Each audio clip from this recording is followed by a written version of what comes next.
I don't like burning. I don't like Sure. smoke going in my body anymore. Sure. That is true. But Vaporized marijuana is the way to go. we're not going to go any further until Okay. you tell us the story of Breaking Edge with Daryl Palumbo. Okay, so me and Daryl, really good friends for a really long time. We're not as close as we used to be, but we still, care deeply about each other. But me and Daryl crammed enough into, we've been through a lot together, and crammed enough life into like a 15-year period to where we don't need to see each other every day anymore.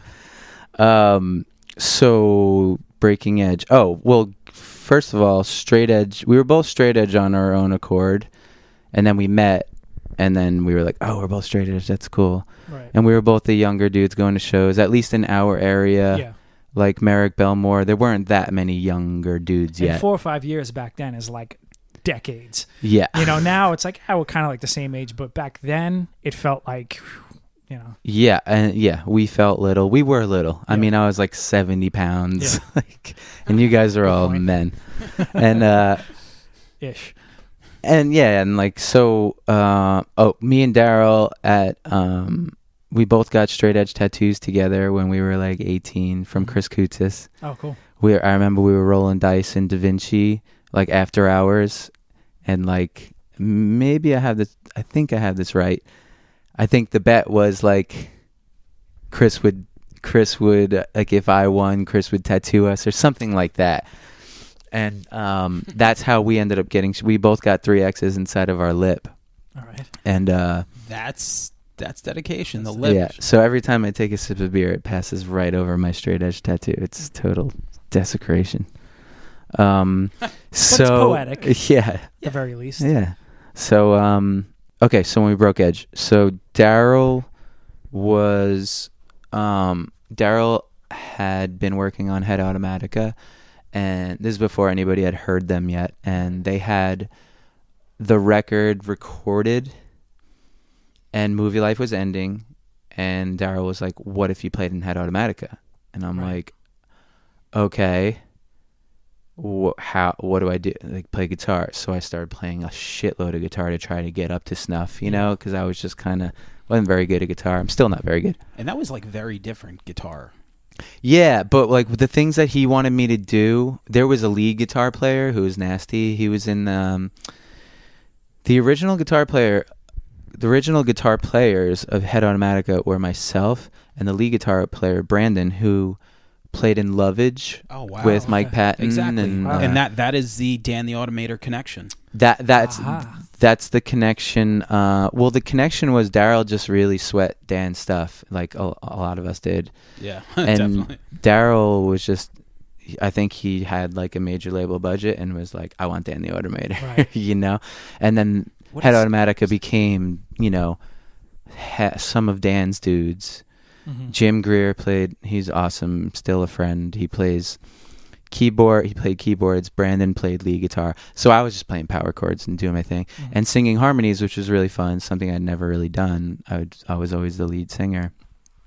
So anyway, we were spending a lot of time in San Francisco, where Dan and his guys are at, and they were mixing the record, and I kind of jumped in and became part of the situation. Right. And I remember on the flight, like we kept flying back and forth to San Francisco, and we would spend a month, come back, spend 2 months, come back, spend 3 months. I just remember that was our life, like flying back and forth to San Francisco, Right. which was so fun, really amazing time, amazing city, like really good times. And I remember on one of the flights, I was just like, I'm not straight edge anymore. And he's like, what are you talking about? And I was like, I'm not straight edge anymore. I haven't felt that way in a long time. I just don't do anything. And he's like, what are you going to do? I'm like, when we get to San Francisco, I'm going to roll a joint and smoke it. And he's like, what are you fucking...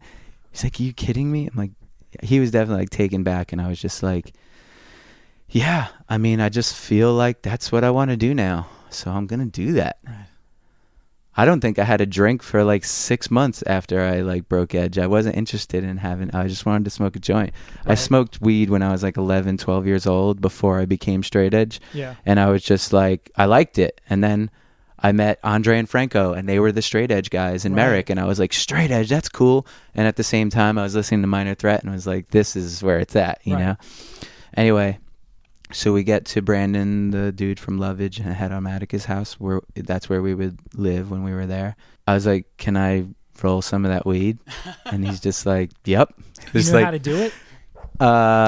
I mean, you see people do it, and you're like, I could never do it. See, it looks like it's complicated to me. Yeah, look, he gave me a. They make papers. It's the only other time I've ever used one of these. They make papers that have a little metal, like kind of a pipe cleaner kind of size metal thing on one side of the paper. Mm-hmm. So when you roll it, it's like made to roll tightly, like training wheels. Exactly. So he gave me one, probably just like, here, use this one. Yeah. This was before YouTube could show you how to roll one. Yeah. Yeah, we definitely didn't know what that was. Yeah. And I remember just sitting on his couch and just rolling a joint, and Daryl was just looking at me like, oh my God. And I'm just like, yeah. And I just lit it up and smoked it. And like a few puffs into it, he's like, pass me that. And I was like, yeah? He's like, yeah, fuck it. And we smoked. And me and Daryl smoked an entire joint, which I wouldn't do now. Right. An entire joint of like, God knows, like crazy California shit. We smoked an entire joint and we couldn't get off the couch. He went to bed. We were texting him. He was like upstairs with his wife. We're texting him like, what did you put in this? Like, we couldn't get up off the couch. We were so hungry, but we were terrified to go anywhere but the room that we were in. Yeah. We were tripping on weed, like 100% tripping on weed. And then we never looked back after that. We smoked every day together for years. Did it just feel like this like new chapter in life? Like you're in San Francisco, you're in a new band, you're playing guitar and just singing harmonies that you were just like, you know. Yeah, my life came to this new place. Yeah. And I was open-minded enough and comfortable enough with who I was and whatever. Right. To where I was like, because I think early, like if I was still a teenager going to hardcore shows, like selling out and not being straight edge anymore was a thing. Yeah. It was a thing that like people would get mad about and stuff. And like when I was just like, oh, well, once I became, you know, I was probably 23 or 24 or something. I just remember just being like, yeah, I don't care about what anyone thinks. I'm an adult. Like I'm going to do my thing. And I'm really glad I did. Like I've, you know, I enjoy not being straight edge. I enjoy having a beer with a friend or, I did the reverse. Yeah. I started out in drugs. Now I don't do anything. So. Right. Yeah. Drugs, I can't back drugs at all, but I can back weed for sure. Absolutely. I would, I say this all the time. I would rather be in a room with 10 potheads than 2 drunk people all day long. Yeah. So. And it's also like if sometimes I think back then, and it's just what kids do. You're extreme about something. So straight edge is the thing. And then 6 months later, I would see them at a rave and they'd be out of their minds. So to just come to a point in your life where you're like, I just want to try this. It's sort of different than like jumping from one thing to another. But that's what, when you're young, was the rave scene, wasn't it? Yeah, it was. I would kids. see more hardcore kids at raves, and they'd always be like, what are you doing here? I'm doing whatever I want. What are you doing here? Like, yeah. I'm not allowed. They're like, I know what I was doing there. So that record comes out and stuff. Like, how long were you in the band for? Oh, not a very long time. So I played 2 shows. We played at Spaceland in LA, which is a really cool show. Like full on, played a set of Head Automatica tunes. We did a Squeeze cover. How was it promoted? It was probably like people knew that Head Automatica was Daryl's group, and so I think people came out on like the strength of that. It's a small place. It's the kind of place that you do like showcases in and stuff. Mm-hmm. I remember the dude from Saving Private Ryan, what the hell is his name? He's one of the guys. Sizemore? He's the Jewish guy who he's like yelling at the Nazis when they're walking by that he's Jewish. You know who else? He was in Dazed and Confused. Yeah. Oh yeah. Absolutely. His name's like Adam Goldberg or something. Okay. I think. Yeah, I never knew his name, but that was we looked up on stage and there he was. His band was like opening the show, I just want to dance. And actually, I did take drugs that night. Nice. I don't really. I'm not a drug guy, but we took ecstasy like immediately after we got off stage. When in Rome? The Spaceland at L.A. I don't know what the Spaceland is, but in L.A. that sounds about right. We met like it was a real L.A. night. We took ecstasy, went to a club. Kelly Osbourne was DJing. Say no more. There was like a lot of celebrities and shit there, and then we all went back to the pool, the hotel pool, and Maroon 5 walked in, and we were all like black. You know, our eyeballs were completely Dilated. black. Yeah. And I remember being like, "Yo, what's up, Maroon 5?" This is before a lot of people knew them. Yeah. But they were still like a big band on the radio, and MovieLife had been detained at the Canadian border, and another band got detained in their van and trailer, and it was Maroon 5. So we bonded. Oh, get out of here. So when they walked in, I'm like, I don't know if you... stuff up. I'm like, I come up to whoever it was in the band, and we're all raging. And I'm just like, I don't know if you remember this. Canadian border. You were hanging out.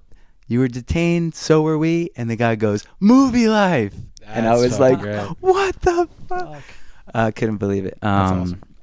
And yeah, what the fuck was I saying? The first show, you guys were having a very LA night.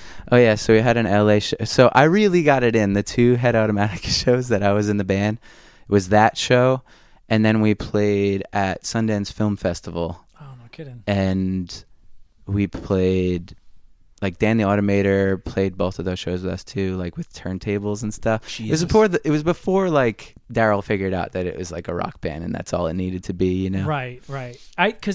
I remember it was going to be something different in the beginning, and then it turned out to be more of like just a pop band. Yeah, like I think he was definitely going for a Primal Scream kind of thing, and like we were listening to a lot of the Caesars. You know the band the Caesars?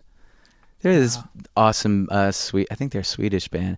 Anyway, you know how it's with any band; it just turns into what it's supposed to be. You know what I mean? But yeah, I would play on stage right, and Dan the Automator would be next to me. Wow. Which was crazy. That guy, I had Cool Keith on my other show, and man, like Dr. Octagon was huge for all of us, probably. Like at that point, like it was just one of those records that everyone loved. So and like huge for Dan too. I mean, that made him a name, and that made him a guy everybody wanted to work with and shit. You played 2 shows, and I guess it just didn't work out. And I guess, like you said, he wanted to have like more of like a pop direction or something. No. So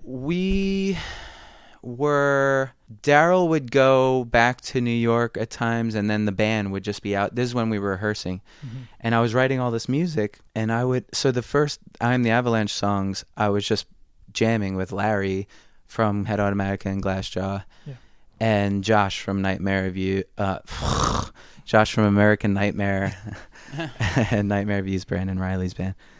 So I started working on music, and then it just became a thing where they were going on tour, like we're touring with Thursday, we're going to go out for 5 weeks, and it was just like, and I think, in fairness, I think me and Daryl were butting heads on some things, like just life stuff, you know, and like we had started to kind of, I don't know, it all kind of happened at the same time. I want to start my own band, blah, blah, blah. So I told him, I'm like, I'm quitting the band.